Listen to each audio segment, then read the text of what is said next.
जय माता दी। आप सभी भक्तों पर माता रानी की कृपा सदा सर्वदा बनी रहे, यही हमारी माता से प्रार्थना है। प्यारे भक्तों, आज हम सभी गुप्त नवरात्रि के प्रथम महाविद्या यानी माँ महाकाली के व्रत और कथा का श्रद्धापूर्वक स्मरण करेंगे। आप सभी भक्तजनों से हमारी अनुरोध है कि पूरी कथा को अंत तक अवश्य सुनिएगा, क्योंकि जो साधक माँ काली की कथा श्रद्धा से सुनते हैं, माँ उनके सभी कष्टों का नाश करती है और जीवन में सुख समृद्धि का द्वार खोल देती है। भक्तों, माँ काली 10 महाविद्याओं में प्रथम महाविद्या है। वे आद्य शक्ति का विकराल और उग्र रूप है, जो साधक को सभी बाधाओं और संकटों से बचाती है। माँ काली का रंग काला है, जो संपूर्ण सृष्टि को अपने अंदर समाहित कर लेता है। माँ के 4 हाथ हैं। एक हाथ में खड्ग यानी तलवार है, जो अज्ञान और राक्षसी वृत्तियों का अंत करता है। दूसरे हाथ में कटा हुआ मस्तक है, जो साधक के अहंकार और भय का प्रतीक है। तीसरे हाथ में साधकों को अभय प्रदान देती है। चौथे हाथ से साधकों को वरदान और सभी इच्छाओं की पूर्ति करती है। माँ का गले में नर मुंडों की माला है और साधक को यह संदेश देती है कि जीवन और मृत्यु माँ के हाथ में है। माँ का जीवा रक्त रंजित है, जो राक्षसी दल का संहार करने का प्रतीक है। अब आइए भक्तों, हम सभी मिलकर माँ काली की इस दिव्य कथा को श्रवण करें और अपने जीवन को मंगलमयी बनाएं। प्रेम से बोलिए जय माता दी। हे माँ, आपकी कथा को कहने वाले और श्रद्धा पूर्वक सुनने वाले, हुक्कार भरने वाले सभी भक्तों की सभी मनोकामना को पूर्ण करे। जय माता दी। अब आइए सुनते हैं व्रत कथा और फिर जानेंगे व्रत विधि और उपाय। एक बार दैत्यों की शक्ति बहुत अधिक बढ़ गई। उन्होंने देवराज इंद्र का सिंहासन छीनकर सभी देवताओं को स्वर्ग से निकाल वहां अधिकार कर लिया। इन दैत्यों के राजा शुभ और निशुभ नामक 2 भाई थे। महिषासुर, रक्तबीज, चंड मुंड व धूम्रलोचन जैसे दर्जनों सेना नायक और करोड़ों दैत्य की सुसज्जित सेना उनके पास थी। पराजित देवताओं द्वारा प्रार्थना किए जाने पर आदिशक्ति भगवती भवानी ने दुर्गा के रूप में अवतरित होकर उन दैत्यों का संहार किया था।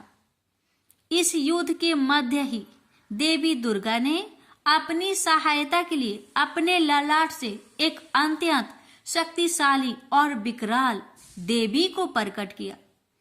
काली, कलिका, चामुंडा, महाकाली आदि इसी देवी के अनंत नामों में से कुछ नाम हैं। मातेश्वरी दुर्गा के अवतार धारण और उनके द्वारा शुभ निशुभ की संपूर्ण सेना के विनाश की कथा काफी लंबी है।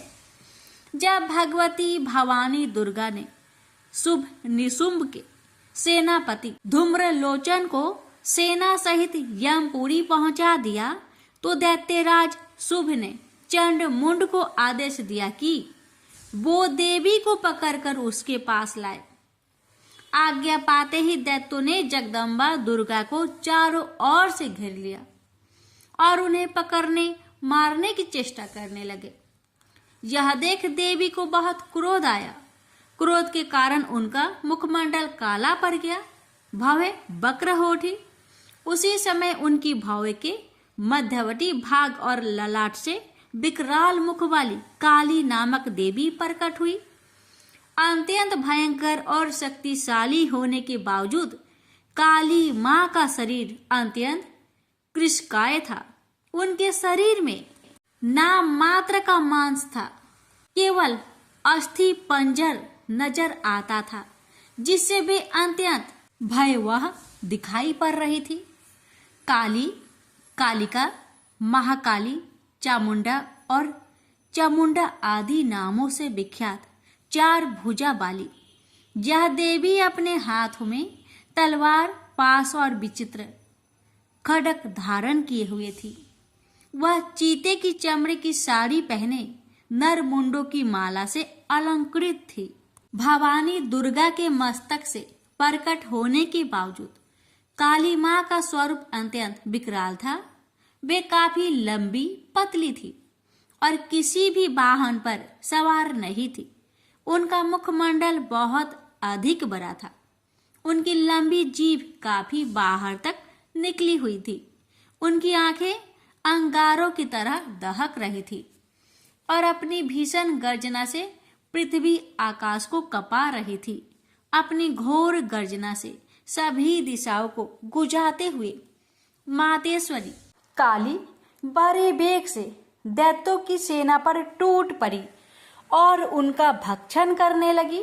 वे पार्श रक्षकों, अंकुशधारी, महावतों, योद्धाओं तथा अनेक हाथियों को एक ही हाथ में पकड़कर अपने मुख का ग्रास बना रही थी। किसी को बालों से पकड़ लेती, किसी का गला दबोच लेती, किसी को पैरों से कुचल डालती और किसी को छाती के धक्के से गिराकर मार देती। वे असुरों के फेंके हुए बड़े बड़े अस्त्र शस्त्र मुंह से पकड़ लेती और रोष में भरकर उनको दांतों से चकनाचूर कर डालती। काली द्वारा अनेक दैत्य तलवार के घाट उतर गए, अनेक खटवांग से पीटे गए और कितने ही असुर दांतों के अग्रभाग से कुचले जाकर मृत्यु को प्राप्त हुए। इस प्रकार देवी ने असुरों की उस समस्त सेना को क्षण भर में ही धराशायी कर दिया। अपनी सेना का विनाश होते देख चंड काली देवी की ओर दौड़ा। महादैत्य मुंड ने भी अत्यंत भयंकर बाणों की बौछार तथा हजारों चक्र एवं अन्य शस्त्रों से भयानक नेत्रों वाली देवी को आवृत कर दिया। वे चक्र देवी के मुख में समाते हुए ऐसे जान पड़ रहे थे मानो सूर्य के बहुतेरे मंडल बादलों के उदर में प्रवेश कर रहे हो। मातेश्वरी काली दैत्य सेनापति मुंड द्वारा चलाए गए अस्त्र शस्त्रों का भक्षण करते और अनेक राक्षसों को अपने शस्त्रों में समाप्त करते हुए विकट अट्टहास करती जा रही थी। इसी समय भगवती काली ने दूसरे दैत्य सेनापति चंड को अपनी ओर आते देखा। क्रोध में भरकर काली माई ने चंड पर आक्रमण कर दिया। एक हाथ से उसके केस पकड़कर दूसरे हाथ से उसकी गर्दन काट उसे यमलोक पहुंचा दिया। अपने भाई चंड को देवी के हाथों मरता देख मुंड अनेक भयावह दैत्यों के साथ मातेश्वरी काली की ओर दौड़ पड़ा। तब देवी ने रोष में उसे तलवार से मारकर धरती पर सुला दिया। महापराक्रमी चंड और मुंड के मरते ही शेष सेना आतंकित होकर भाग गई। उसी समय काली ने चंड और मुंड के मस्तक हाथ में लेकर जगदम्बा दुर्गा के पास जाकर प्रचंड अट्टहास करते हुए कहा, देवी, मैं चंड मुंड नामक इन 2 भयानक असुरों के मस्तक आपको भेंट करने के लिए लाई हूं। इस पर कल्याणमयी दुर्गा ने काली से मधुर वाणी में कहा, देवी, तुम चंड और मुंड को मारकर मेरे पास आई हो, इसलिए संसार में तुम्हारा एक नाम चामुंडा भी होगा। मातेश्वरी काली द्वारा चंड मुंड और अनेक सैनिकों के मारे जाने पर दैत्यराज शुंभ स्वयं अपने सभी सेनापतियों सहित युद्ध के लिए वहां आ गया। कई करोड़ असुर सैनिक उनके साथ थे। उस समय सभी मात्र शक्तियां भी देवी की सहायता के लिए युद्ध क्षेत्र में आ गई। दोनों ओर से भीषण अस्त्र शस्त्र चलने लगे। इस समय मातेश्वरी काली सभी मात्र शक्तियों से आगे रहकर रणभूमि में विचरने लगी।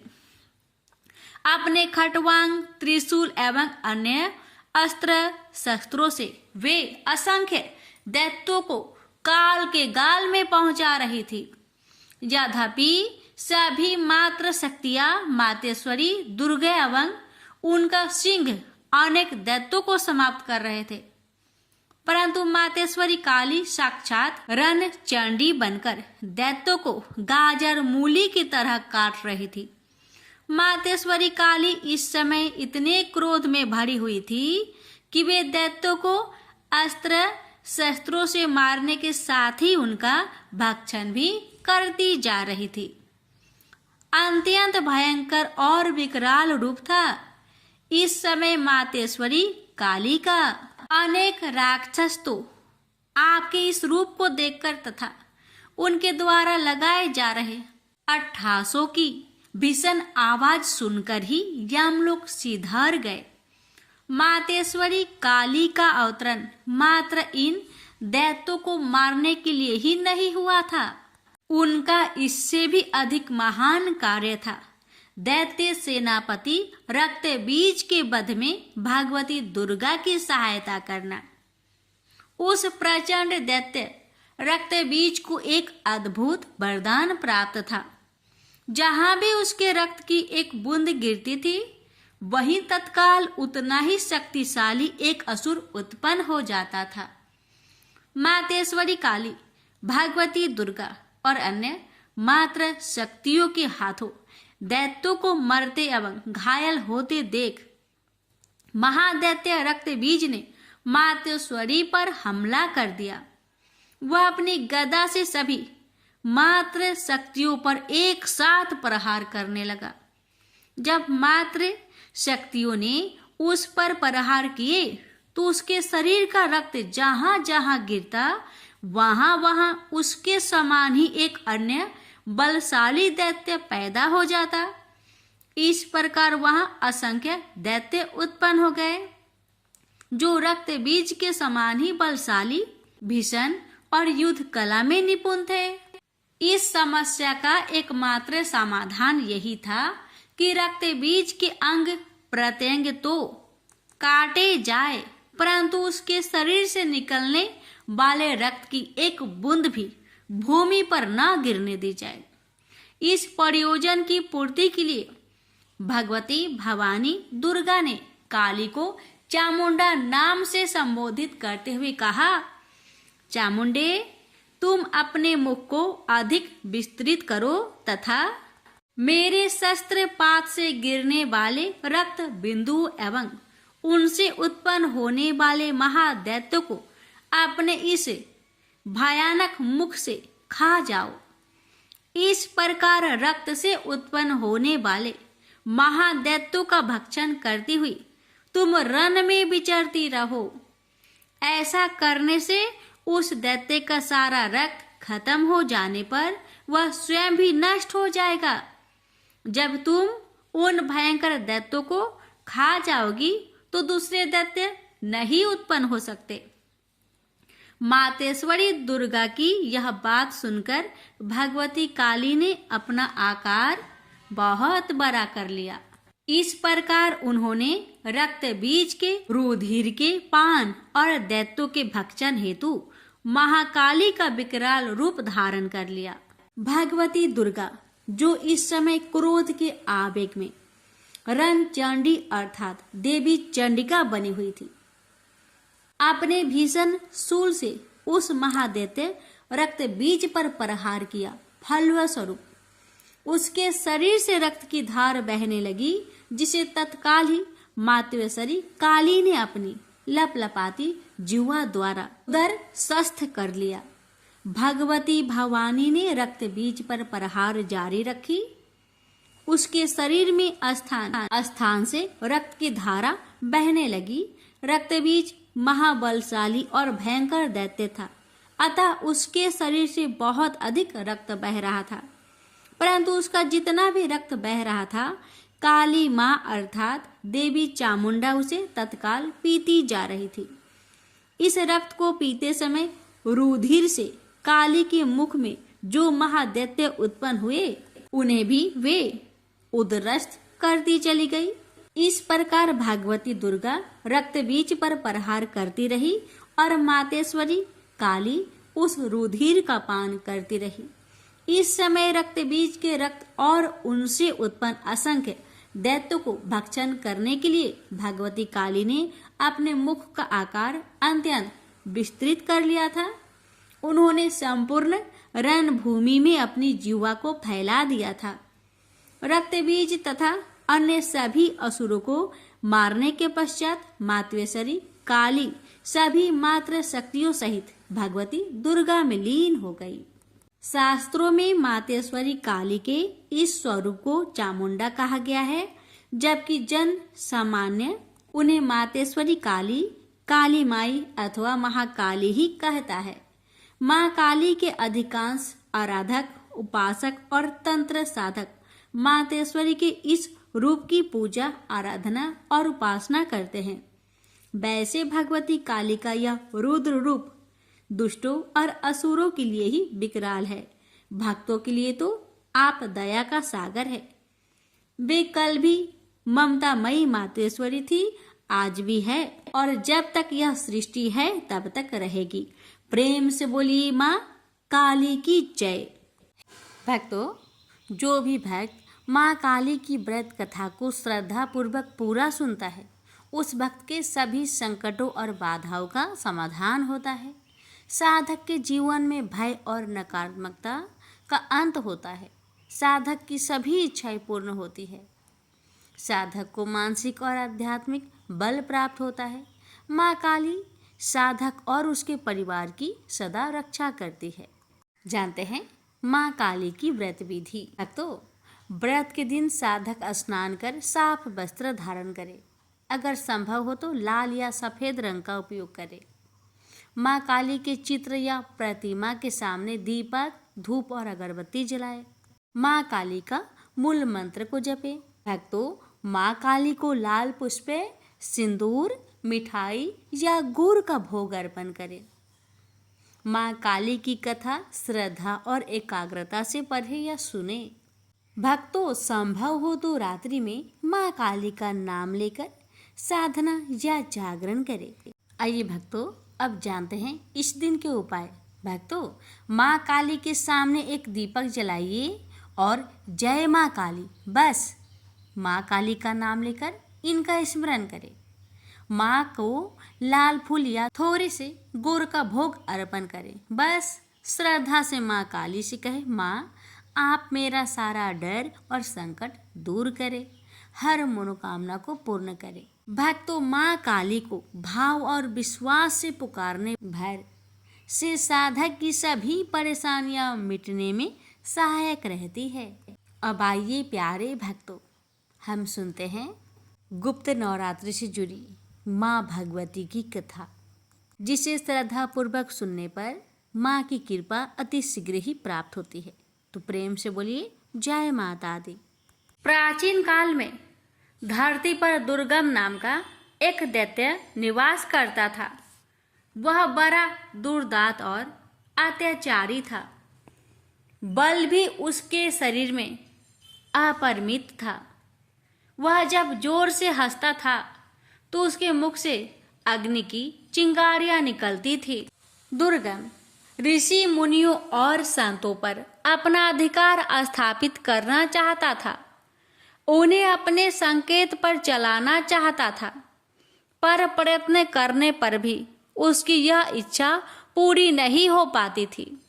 कारण ये था कि ऋषि मुनियों के पास वेदों का ज्ञान था, सिद्धियां थी। दुर्गम जब भी आक्रमण करता था, वह उनकी सिद्धियों और शक्तियों से पराजित हो जाता था।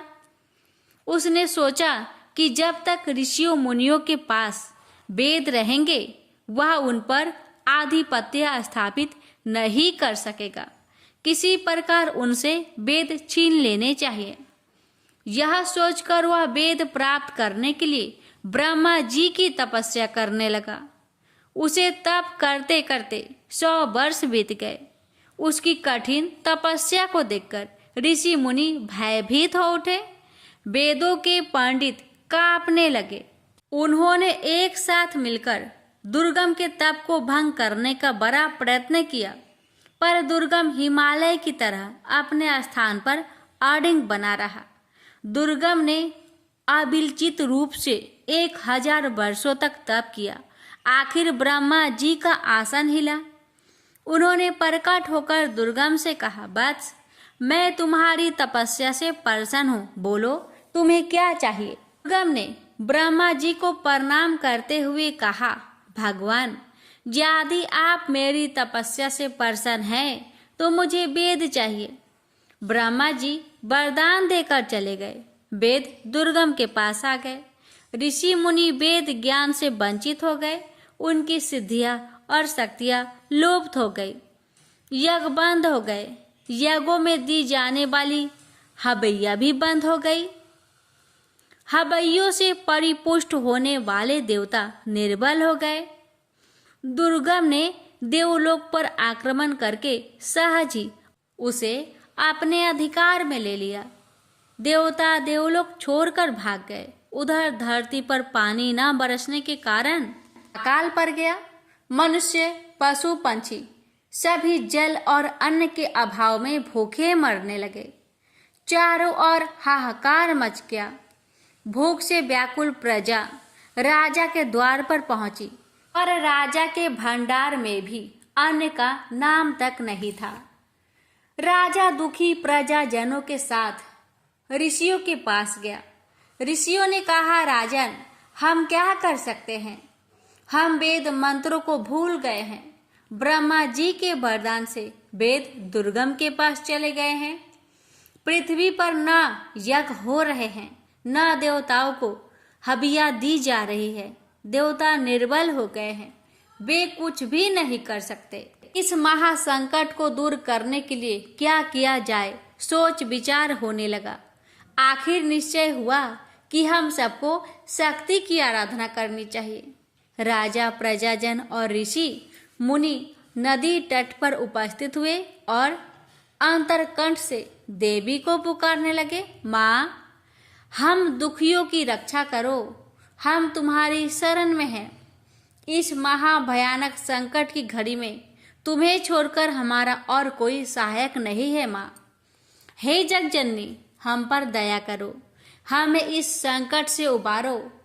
अंतरकंठों की पुकार से भगवती दुर्गा द्रवित हो उठी। वे 1000 भुजाओं के साथ प्रकट हुई। उनके बहुत से नेत्र थे। वे अपने हाथों में भांति भांति के अस्त्र शस्त्र धारण किए हुए थी। उनकी आंखों से आंसुओं की बूंदें गिरने लगी। उन बूंदों ने प्रचंड धारा का रूप धारण कर लिया। धारा वेग से ऊपर उठी और देवलोक में जा पहुंची। दुर्गम उस प्रचंड धारा को देखकर भयभीत हो उठा। वह देवलोक छोड़कर भाग खड़ा हुआ। उसके हाथ से वेद छूट गए। धारा वेदों को लेकर धरती पर लौट आई। उसने वेदों को ऋषि मुनियों को सौंप दिया।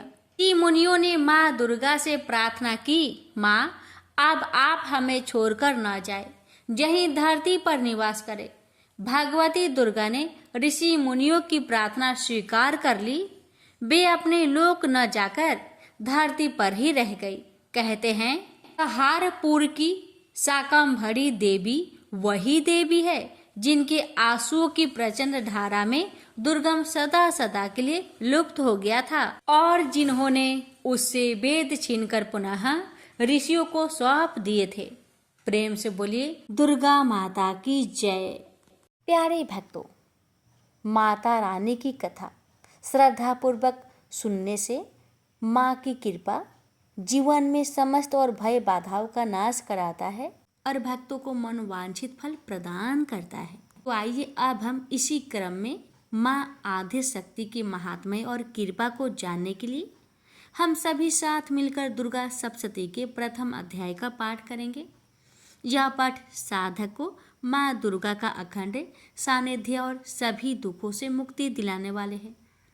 इसके पश्चात हम दुर्गा कवच का पाठ करेंगे जो साधक को माँ दुर्गा के दिव्य सुरक्षा कवच में समाहित कर लेता है।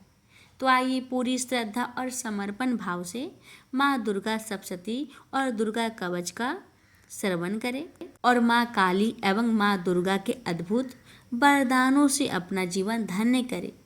जय माँ काली, जय माँ दुर्गे। सप्तशती पाठ अध्याय 1। पहला अध्याय में भक्तों आप सुनेंगे मेधा ऋषि का राजा सूरत और समाधि को देवी की महिमा बताना। महर्षि मार्कंडेय बोले, सूर्य के पुत्र स्वार्णी की उत्पत्ति की कथा विस्तार पूर्वक कहता हूं, सुनो। स्वार्णी महामाया की कृपा से जिस प्रकार मनवंतर के स्वामी हुए उसका हाल भी सुनो। पहले सवा रोचिस नामक मनवंतर में चैत्र में उत्पन्न हुए सूरत नाम के एक राजा थे। सारी पृथ्वी पर उनका राज्य था। वह प्रजा को अपने पुत्र के समान मानते थे। तो भी कोला विधुवंशी नाम के क्षत्रिय उनके शत्रु बन गए। दुष्टों को दंड देने वाले राजा सूरत की उनके साथ लड़ाई हुई। कोला विधुवंशियों की संख्या में कम होने पर भी राजा सूरत युद्ध में उनसे हार गए। तब वह अपने नगर में आ गए। केवल अपने देश का राज्य ही उनके पास रह गया और वह उसी देश के राजा होकर राज्य करने लगे। किंतु उनके शत्रुओं ने उन पर वहां भी आक्रमण किया। राजा को बलहीन देखकर उसके दुष्ट मंत्रियों ने राजा की सेना और खजाना अपने अधिकार में कर लिया। राजा सूरत अपने राज्याधिकार को हार कर शिकार खेलने के बहाने घोड़े पर सवार होकर वहां से एक भयंकर वन की ओर चले गए। उस वन में उन्होंने महर्षि मेधा का आश्रम देखा।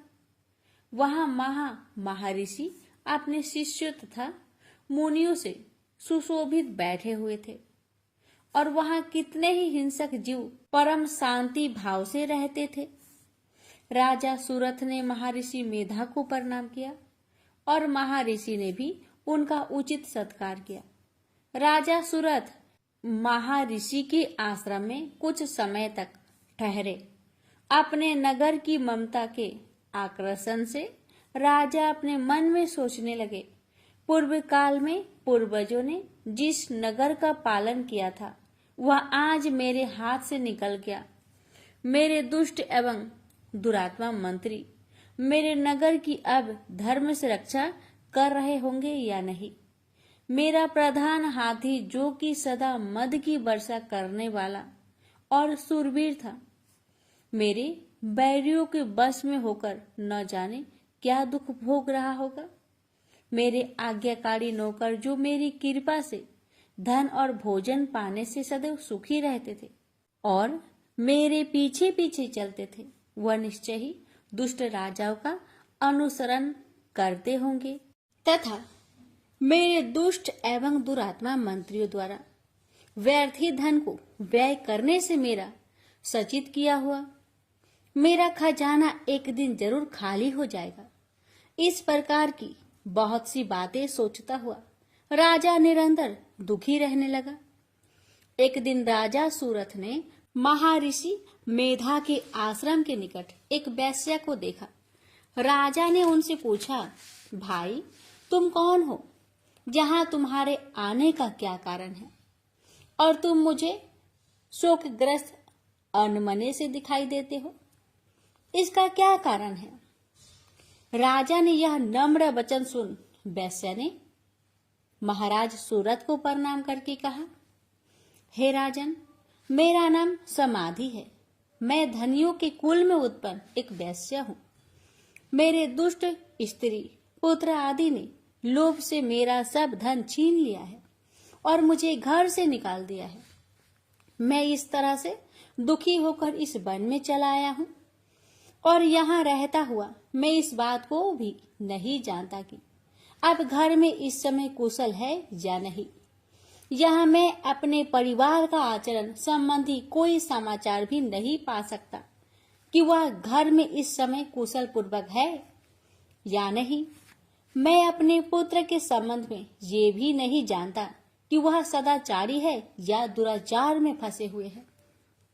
राजा बोले, जिस धन के लोभी स्त्री पुत्र ने तुम्हें घर से निकाल दिया है, फिर भी तुम्हारा चित्त उनसे क्यों प्रेम करता है?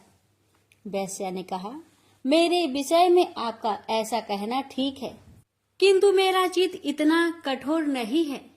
यद्यपि उन्होंने धन के लोभ में पकड़कर पितृ स्नेह को त्याग कर मुझे घर से निकाल दिया है, तो भी मेरे मन में उनके लिए कठोरता नहीं आती। महामते, मेरा मन फिर भी उनमें फंसा रहा है। इस बात को जानता हुआ भी मैं नहीं जान रहा, मेरा चित्त उनके लिए दुखी है। मैं उनके लिए लंबी लंबी सांसें ले रहा हूँ। उन लोगों में प्रेम नाम मात्र का भी नहीं है, फिर भी ऐसे निस्नेहियों के लिए मेरा हृदय कठोर नहीं होता। महर्षि मार्कंडेय ने कहा। ब्राह्मण इसके पश्चात महाराज सुरथ और वह वैश्य दोनों महर्षि मेधा के समीप गए और उनके साथ यथा योग न्याय सभाषण करके दोनों ने वार्ता आरंभ की। राजा बोले, भगवान, मैं आपसे एक बात पूछना चाहता हूँ, सो आप कृपा करके मुझे बताइए। मेरा मन मेरे अधीन नहीं है, इससे मैं बहुत दुखी हूँ। राज्य धन आदि की चिंता अभी तक मुझे बनी हुई है और मेरी यह ममता अज्ञानियों की तरह बढ़ती ही जा रही है। और यह समाधि नामक वैश्य भी अपने घर से अपमानित होकर आया है। इसके स्वजनों ने भी इसे त्याग दिया है। सज्जनों से त्याग हुआ भी यह उनसे हर्षित प्रेम रखता है। इस तरह हम दोनों ही दुखी हैं। हे महाभाग, उन लोगों के अवगुणों को देखकर भी हम दोनों के मन में उनके लिए ममता जनित आकर्षण उत्पन्न हो रहा है। हमारे ज्ञान रहते हुए भी ऐसा क्यों है? अज्ञानी मनुष्यों की तरह हम दोनों में यह मूर्खता क्यों है? महर्षि मेधा ने कहा, विषय मार्ग का ज्ञान सब जंतुओं को है। सबों के लिए विषय पृथक पृथक होते हैं। कुछ प्राणी दिन में नहीं देखते और कुछ रात को, परंतु कोई जीव ऐसे हैं जो दिन तथा रात दोनों में देख सकते हैं। यह सत्य है कि मनुष्यों में ज्ञान प्रधान है, किंतु केवल मनुष्य ही ज्ञानी नहीं होता। पशु पंछी आदि भी ज्ञान रखते हैं। जैसे यह पशु पंछी ज्ञानी है, वैसे ही मनुष्य का ज्ञान है, और ज्ञान मनुष्य में है वैसे ही पशु पंछियों में है। तथा अन्य बातें भी दोनों में एक जैसी पाई जाती है। ज्ञान होने पर भी इन पंछियों की ओर देखो कि अपने भूख से पीड़ित बच्चों की चोंच में कितने प्रेम से अन्न के दाने डालते हैं। राजन, ऐसा ही प्रेम मनुष्यों में अपने संतान के प्रति पाया जाता है। लोभ के कारण अपने उपकार का बदला पाने के लिए मनुष्य पुत्र की इच्छा करते हैं और इस प्रकार मोह के गड्ढे में गिर जाते हैं। भगवान श्री हरि की जो माया है, उसी से यह संसार मोहित हो रहा है। इसमें आश्चर्य की कोई बात नहीं, क्योंकि वह भगवान विष्णु की योग निद्रा है।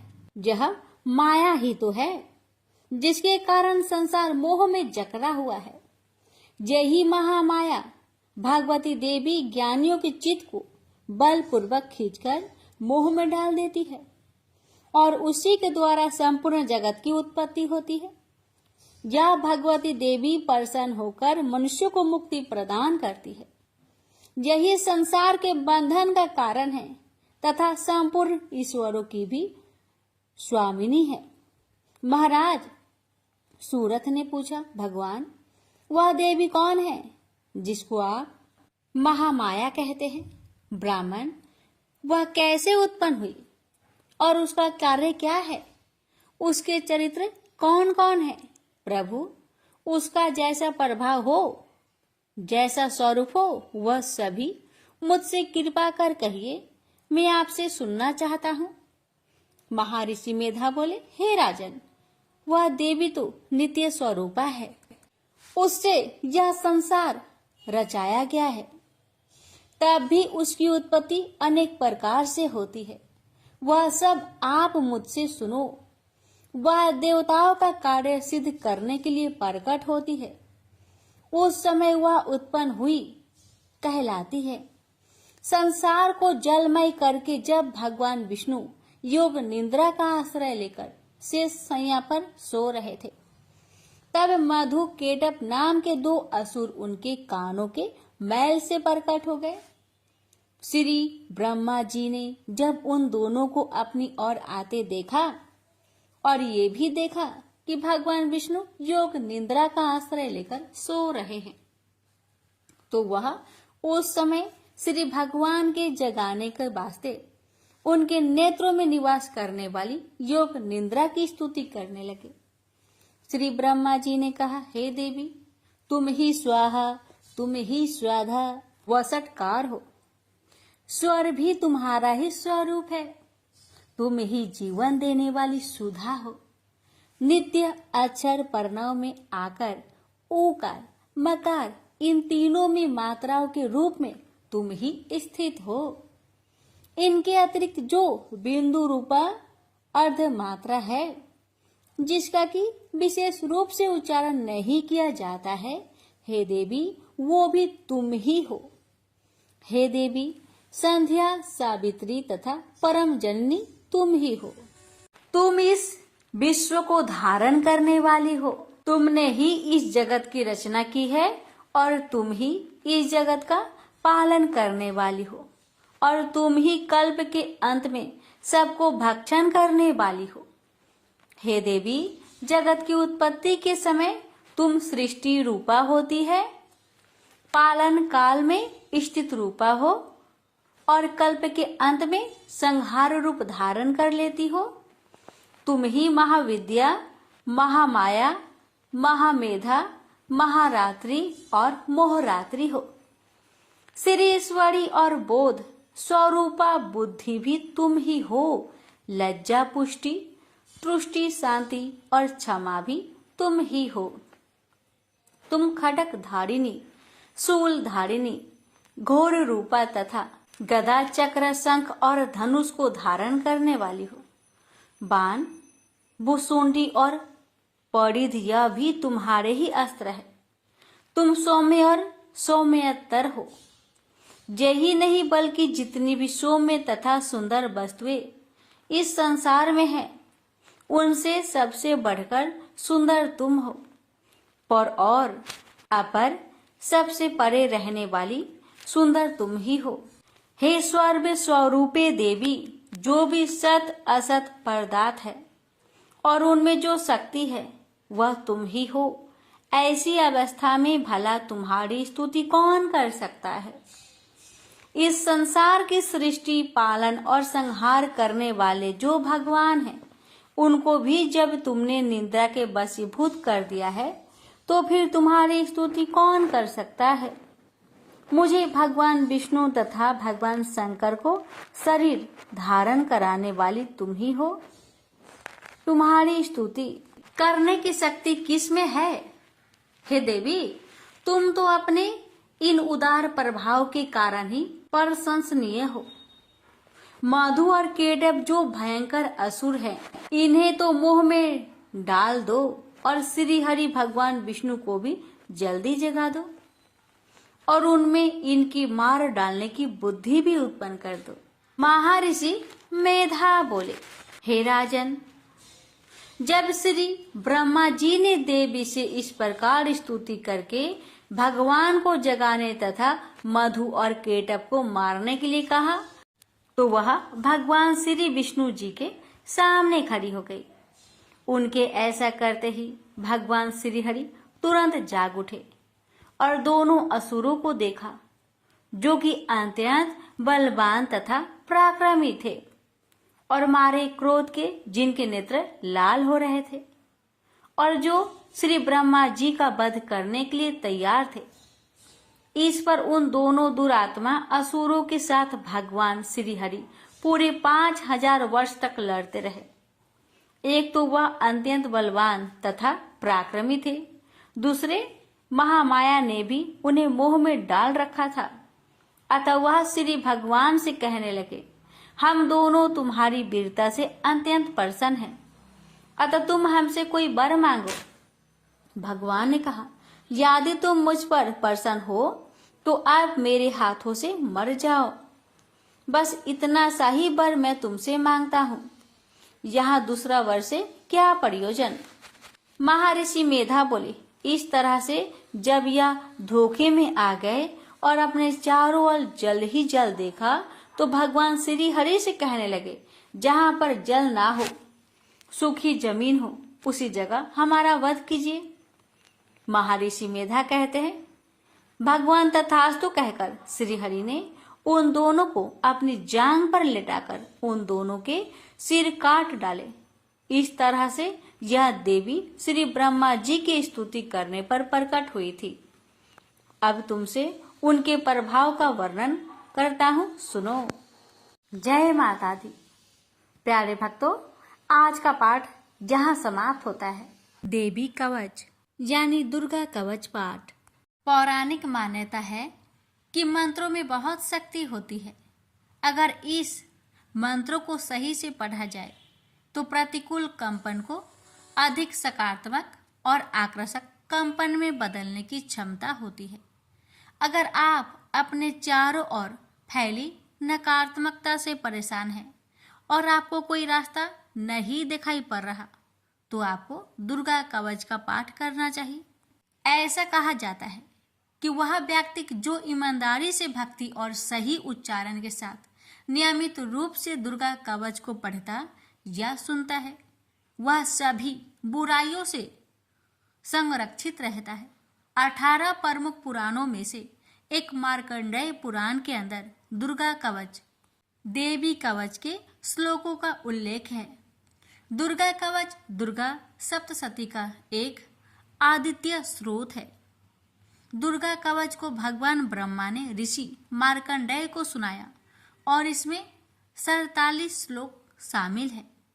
इसके बाद 9 श्लोकों में फल श्रुति लिखित है। फल श्रुति का अर्थ होता है कि मंत्रों को सुनने या पढ़ने से क्या फल प्राप्त होता है। दुर्गा कवच का महत्व। दुर्गा कवच में भगवान ब्रह्मा जी ने देवी पार्वती माँ की 9 अलग अलग देवीय रूपों के बारे में बताया है। भगवान ब्रह्मा हर किसी को देवी कवच को पढ़ने या सुनने के लिए देवी माँ का आशीर्वाद मांगने के लिए अनुरोध करते हैं। जो भी इस कवच का नित्य पाठ करता या सुनता है, वह माँ दुर्गा से विशेष आशीर्वाद प्राप्त करता है। नकारात्मकता को खत्म करने के लिए एक शक्तिशाली मंत्रों का संग्रह देवी कवच के रूप में विद्यमान है। यह जातक को किसी भी बुरी आत्माओं से बचाने के लिए एक कवच के लिए रूप में कार्य करता है। भक्तों, अब जानते हैं दुर्गा कवच का पाठ कैसे करें। दुर्गा कवच का पाठ दुर्गा सप्तशती के आरंभ में और दुर्गा सप्तशती पाठ के बाद में करना चाहिए। दुर्गा कवच का पाठ करने से पहले स्नान करके स्वच्छ वस्त्र धारण कर ले। इसके बाद माँ का ध्यान करे और घी का दीप जलाए। दुर्गा कवच का पाठ शुरू करने से पहले अपने मन से सभी दुर्भावनाओं को दूर कर दे और सिर्फ माँ की भक्ति के बारे में विचार करे। माँ को पुष्प अर्पित करने के बाद फल मिष्ठान का भोग लगाए और दुर्गा कवच का पाठ शुरू करे। दुर्गा कवच का पाठ करने के लाभ। दुर्गा कवच का पाठ करने से जातक के मन और उसके आसपास से नकारात्मक ऊर्जाओं का नाश होता है। दुर्गा कवच का पाठ करने से जातक को प्रेत बाधा जैसी समस्याओं से जल्दी मुक्ति मिल जाती है। दुर्गा कवच का पाठ करने से अकाल मृत्यु जैसे संकट दूर होते हैं। दुर्गा कवच का पाठ करने से बड़े से बड़े संकट का निवारण होता है।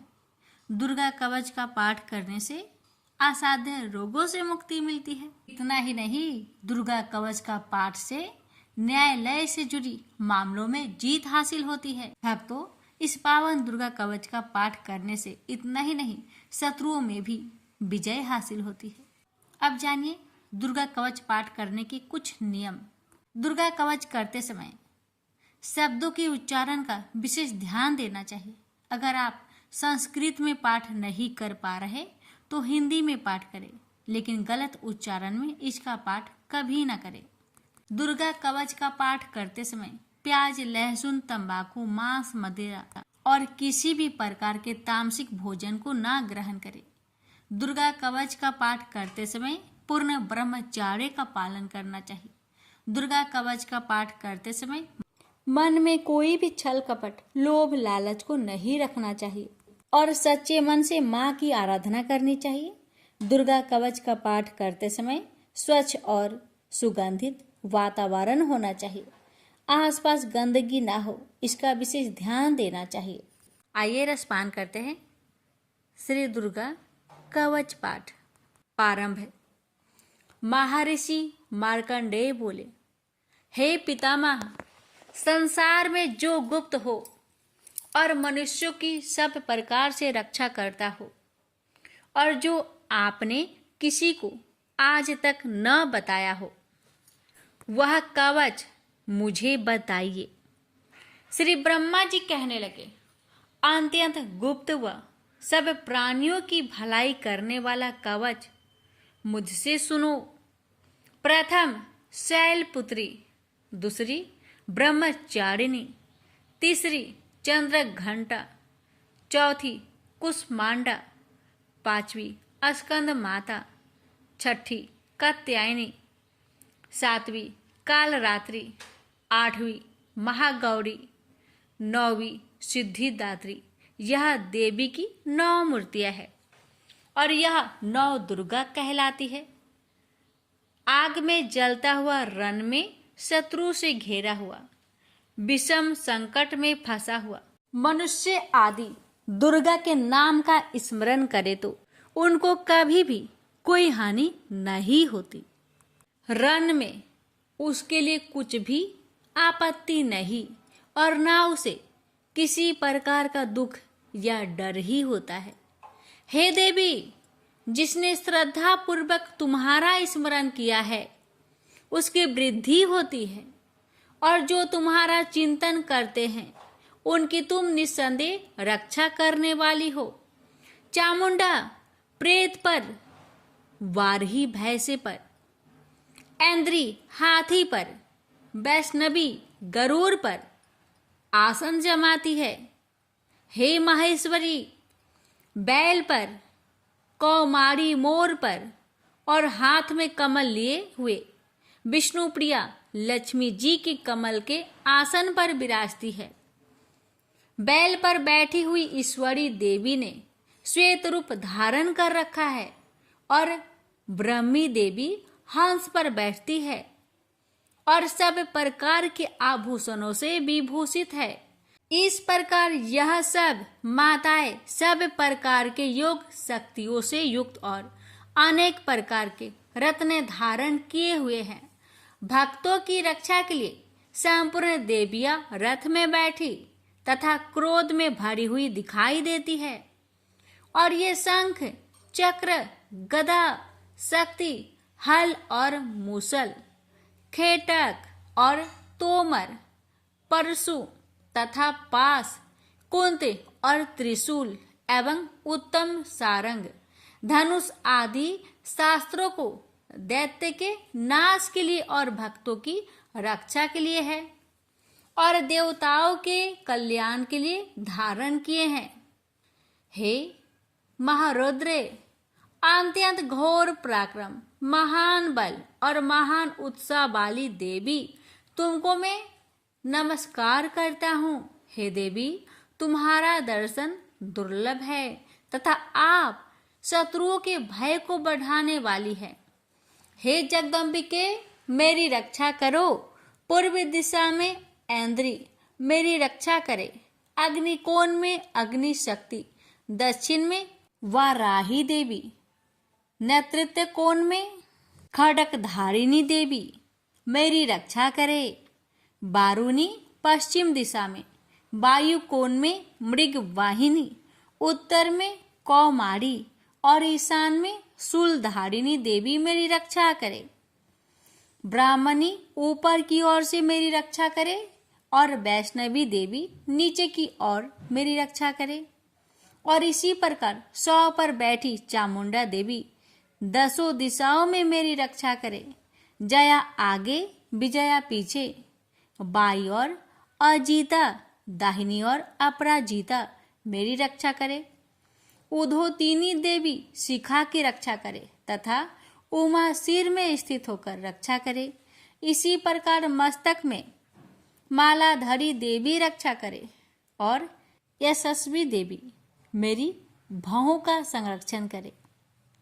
भौहों के मध्य भाग में त्रिनेत्रा नथुनों की यम घंटा देवी रक्षा करे। नेत्रों के मध्य में शंखिनी देवी और द्वार बासिनी कानों की रक्षा करे। कपोलों की कालिका देवी और कानों के मूल भाग की भगवती साकरी रक्षा करे। सुगंधा नासिका में और चर्चिका ऊपर की होठ में और अमृत कला नीचे की होठ की सरस्वती देवी जीभ की रक्षा करे। कौमारी देवी दांतों की और चंडिका कंठ परिवेश की रक्षा करे। चित्र घंटा गले की घंटी की और महामाया तालू की रक्षा करे। कामाक्षी ठोड़ी की, सर्वमंगला बानी की रक्षा करे। भद्रकाली गर्दन की और धनुर्धरी पीठ के मेरुदंड की रक्षा करे। कंठ के बाहरी भाग की नीलग्रीवा और कंठ की नली की नल कुबरी रक्षा करे। दोनों कानों की खाडिंगिनी और वज्रधारिणी मेरी दोनों बाहों की रक्षा करे। दंडिनी दोनों हाथों की और अंबिका देवी समस्त उंगलियों की रक्षा करे। सुलेश्वरी देवी संपूर्ण नखों की, कुलेश्वरी देवी पेट की रक्षा करे। महादेवी दोनों स्तनों की, शोक विनाशिनी मन की रक्षा करे। ललिता देवी हृदय की, शूलधारिणी उदर की रक्षा करे। कामिनी नाभि की, गुहोश्वरी गुहा स्थान की, पूतना और कामिका लिंग की और महिषावाहिनी गुदा की रक्षा करे। भगवती खटी भाग में और विंध्यावासिनी घुटनों की रक्षा करे। संपूर्ण इच्छाओं को पूर्ण करने वाली महाबला देवी दोनों पिंडलियों की रक्षा करे। नरसिंही दोनों टकुनों की और तेजसी देवी दोनों पावों के पृष्ठ भाग की, श्रीधरी पावों की अंगुलियों की तथा बासनी पैर की तलुओं की। दंष्ट्रा करालिनी देवी नखों की, ऊर्ध केशविनी केशों की, बागेश्वरी त्वचा की रक्षा करे।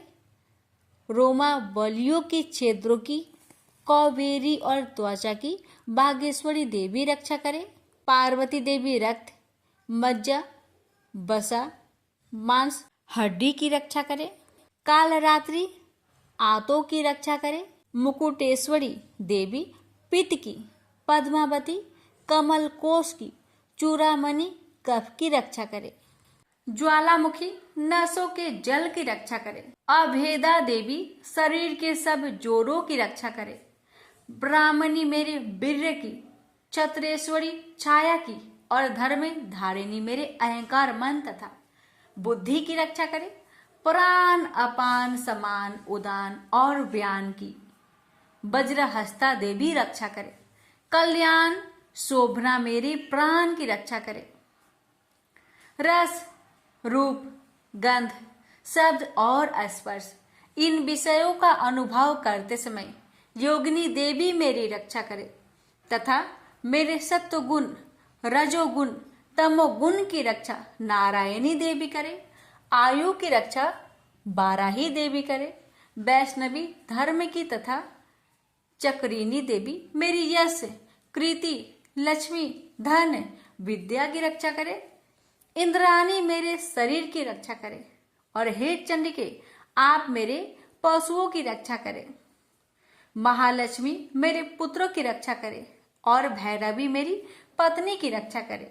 मेरे पथ की सुपथा तथा मार्ग की क्षमा करी देवी रक्षा करे। राजा के दरबार में महालक्ष्मी तथा सब और व्याप्त रहने वाली विजया देवी चारों ओर से मेरी रक्षा करे। जो स्थान रक्षा से रहित हो और कवच में रच गया हो, उसका पापों का नाश करने वाली जयंती देवी रक्षा करे। अपना शुभ चाहने वाले मनुष्य को बिना कवच के एक पग भी कहीं न जाना चाहिए, क्योंकि कवच रखने वाला मनुष्य जहां भी जाता है वहां उसे अवश्य धन लाभ होता है तथा विजय प्राप्त करता है। अभीष्ट वस्तु की इच्छा करता है, वह उसको इस कवच के प्रभाव से अवश्य मिलती है और वह इसी संसार में महा ऐश्वर्य को प्राप्त होता है। कवचधारी मनुष्य निर्भय होता है और वह तीनों लोकों में माननीय होता है। देवी का यह कवच देवताओं के लिए भी कठिन है, जो नित्य प्रति नियम पूर्वक तीनों संध्याओं को श्रद्धा के साथ इनका पठन पाठन करता है, उसे देव शक्ति प्राप्त होती है। वह तीनों लोकों को जीत सकता है तथा अकाल मृत्यु से रहित होकर 100 वर्ष तक जीवित रहता है। उसकी लुता, चर्म रोग, विस्फोट आदि समस्त व्याधियां समूल नष्ट हो जाती है। वह अस्थावर, जंगम तथा कृत्रिम विष दूर होकर उनका कोई असर नहीं होता है तथा समस्त अभिचारक प्रयोग और इस तरह के जितने मंत्र तंत्र इत्यादि होते हैं, इस कवच के हृदय में धारण कर लेने पर नष्ट हो जाते हैं। इसके अतिरिक्त पृथ्वी पर विचरने वाला भूचर, नभचर, जलचर प्राणी, उपदेश मात्र से सिद्ध होने वाले निम्न कोटि के देवता, जन्म के साथ प्रकट होने वाले देवता, कुल देवता, कंठमाल आदि डाकिनी शाकिनी, अंतरिक्ष में विचरने वाली अत्यंत बलवती भयानक डाकिनियां, गृह भूत, यक्ष, गंधर्व, राक्षस, ब्रह्म राक्षस, बैताल, कुष्मांड और भैरव आदि अनिष्ट कारक देवता भी उस मनुष्य को, जिसने कि अपने हृदय में यह कवच धारण किया हुआ, देखते ही भाग जाते हैं। इस कारण कवच के धारण करने से मान और तेज बढ़ता है। जो मनुष्य इस कवच का पाठ करके उसके पश्चात सप्तशती चंडी का पाठ करता है, उसका यश जगत में विख्यात होता है। और जब तक वन पर्वत और कना आदि इस भूमंडल पर स्थित है, तब तक यह पुत्र पौत्र आदि संतान परंपरा बनी रहती है। फिर देहांत होने पर ऐसा मनुष्य परम पद को प्राप्त होता है, जो देवताओं के लिए भी कठिन है, और अंत में सुंदर रूप को धारण करके भगवान शंकर के साथ आनंद करता हुआ परम मोक्ष को प्राप्त होता है। प्रेम से बोलिए जय माता दी। माता, इस दुर्गा कवच पाठ करने में हमसे अगर कोई गलती हुई हो उसे क्षमा करे। जय माता, कथा कहने वाले पर, सुनने वाले पर अपनी कृपा बनाए रखे। जय माता दी। अब भक्तों रसपान करेंगे अर्थ और गला श्रोतम। मार्कंडेय जी कहते हैं, जयंती मंगला काली, भद्र काली, कपालिनी, दुर्गा, क्षमा शिवा, धात्री, स्वाहा और स्वधा, इन नामों से प्रसिद्ध देवी, तुम्हें मैं नमस्कार करता हूँ। हे देवी, तुम्हारी जय हो। प्राणियों के संपूर्ण दुख हरने वाली तथा सब में व्याप्त रहने वाली देवी, तुम्हारी जय हो। काल रात्रि तुम्हें नमस्कार है। मधु और केटभ दैत्य का वध करने वाली, ब्रह्मा को वरदान देने वाली देवी, तुम्हें नमस्कार है। तुम मुझे रूप दो, जय दो, यश दो और काम क्रोध आदि शत्रुओं का नाश करो। महिषासुर का नाश करने वाली तथा भक्तों को सुख देने वाली देवी, तुम्हें नमस्कार है।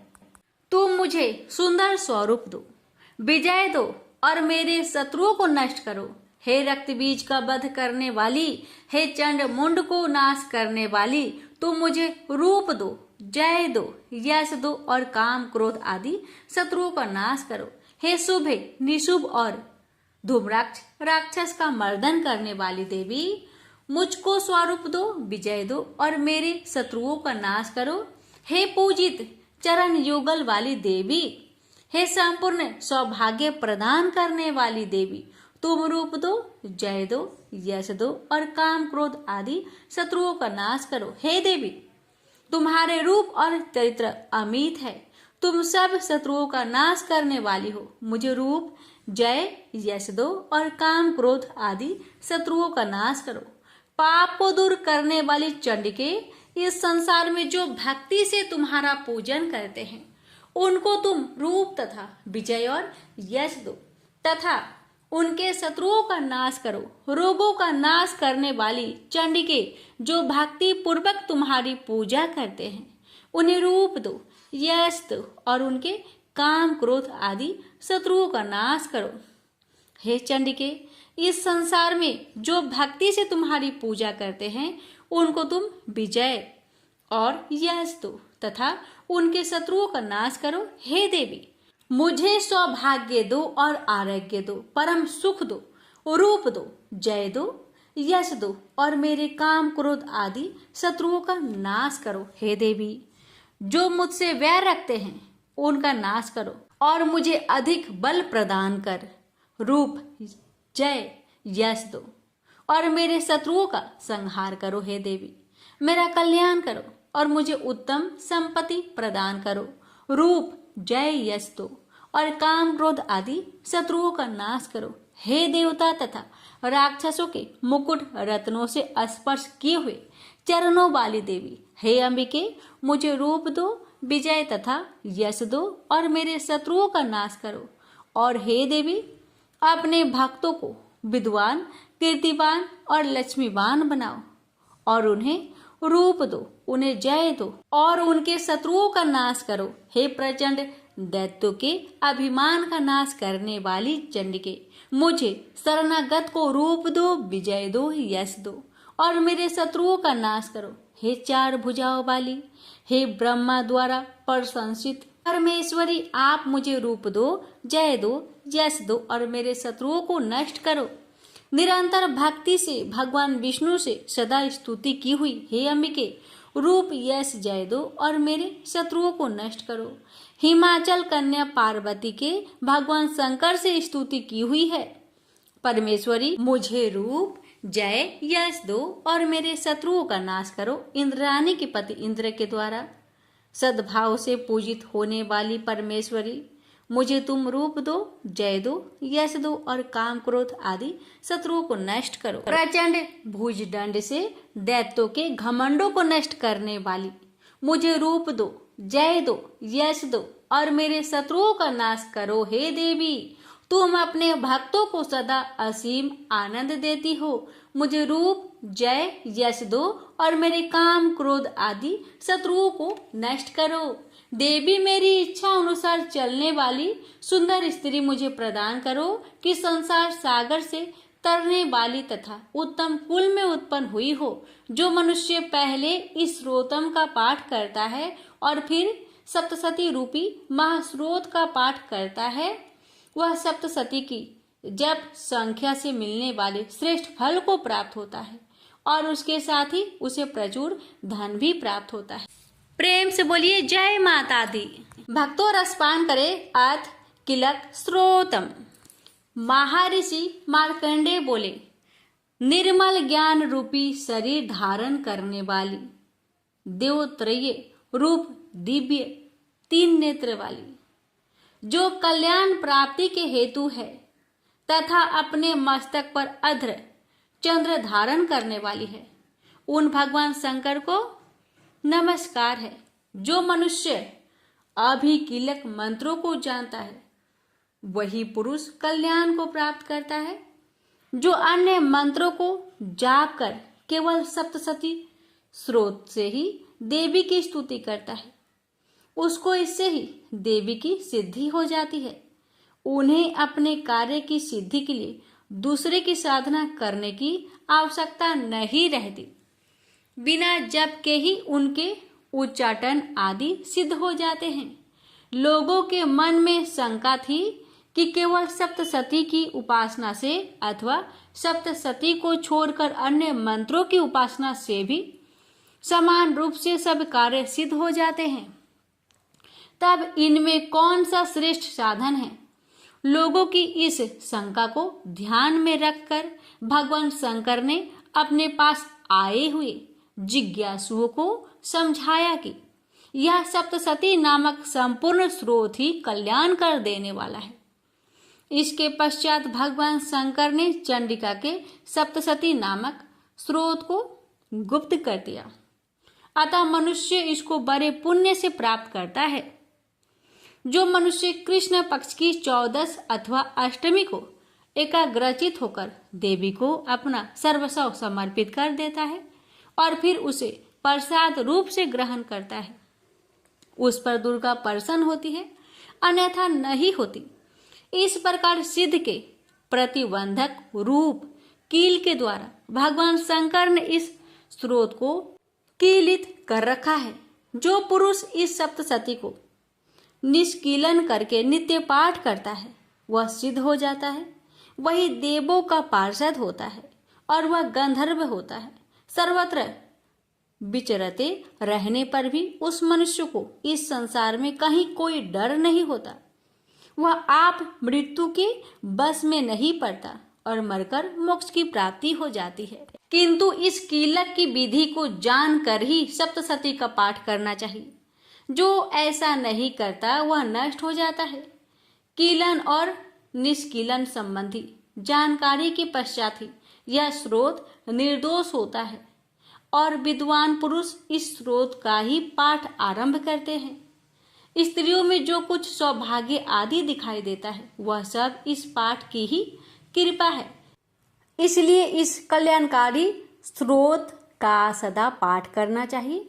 इस स्रोत का शनैः पाठ करने से भी 16 फल की प्राप्ति होती है और उच्च स्वर से ही इसका पाठ आरंभ करना चाहिए। जिस देव के प्रसाद से ऐश्वर्य, सौभाग्य, आरोग्य, संपत्ति, शत्रुनाश तथा परम मोक्ष की प्राप्ति होती है, उस देवी की स्तुति मनुष्य को अवश्य करनी चाहिए। हे माता, इस कवच पाठ को कहने में अगर हमसे कोई भूल चूक हुई हो तो मुझे क्षमा करें और इस पाठ को सुनने वाले भक्तों पर अपनी कृपा सदा बनाए रखे और मुझ पर भी अपनी कृपा बनाए रखे। प्रेम से बोलिए जय माता दी। क्षमा प्रार्थना। हमें देवी माता से इस प्रकार क्षमा याचना करनी चाहिए। हे परमेश्वरी, मेरे द्वारा रात दिन बहुत से अपराध होते रहते हैं। मुझे अपना दास समझकर मेरे उन अपराधों को आप कृपा पूर्वक क्षमा करिए। परमेश्वरी, मैं आह्वान करना नहीं जानती, विसर्जन करना नहीं जानती तथा पूजा करने का ढंग भी नहीं जानती। हे माँ, मुझे क्षमा करिए। देवी सुरेश्वरी, मैंने जो मंत्रहीन ना मंत्रों को मैं जानती हूँ, क्रियाहीन ना क्रियाओं को जानती हूँ और भक्तिहीन ना भक्ति के प्रकार जानती हूँ। पूजन क्या है वह सब आपकी कृपा से पूरे हो। सैकड़ों अपराध करने के बाद भी जो आपके शरण में आके जगदम्बा कहकर पुकारता है उसे वह गति प्राप्त होती है जो ब्रह्मादि देवताओं के लिए भी पाना आसान नहीं है। जगदम्बिके, मैं अपराधी हूँ किंतु आपकी शरण में आया हूँ। इस समय दया का पात्र हूँ, आप जैसा चाहे वैसा करे। हे देवी परमेश्वरी, अज्ञान बस भूल से या बुद्धि भ्रष्ट होने के कारण मैंने जो भी न्यूनता या अधिकता कर दी हो वह सब क्षमा करे और प्रसन्न होइए। सच्चिदानंद स्वरूपा परमेश्वरी, जगत माता कामेश्वरी, आप प्रेम पूर्वक मेरी यह पूजा स्वीकार करें और मुझ पर प्रसन्न रहे। देवी सुरेश्वरी, आप गोपनीय से भी गोपनीय वस्तु की रक्षा करने वाली हैं। मेरी निवेदन किए हुए इस जप को ग्रहण करिए। आपकी कृपा से मुझे सिद्धि प्राप्त हो। इस प्रकार क्षमा प्रार्थना मंत्र के पाठ से दुर्गा माता आपके जाने अनजाने में हुए सारे अपराधों को क्षमा करेंगी और उनकी कृपा सदैव आपके ऊपर बनी रहेगी। तो प्रेम से बोलिए जगदम्बा माता की जय।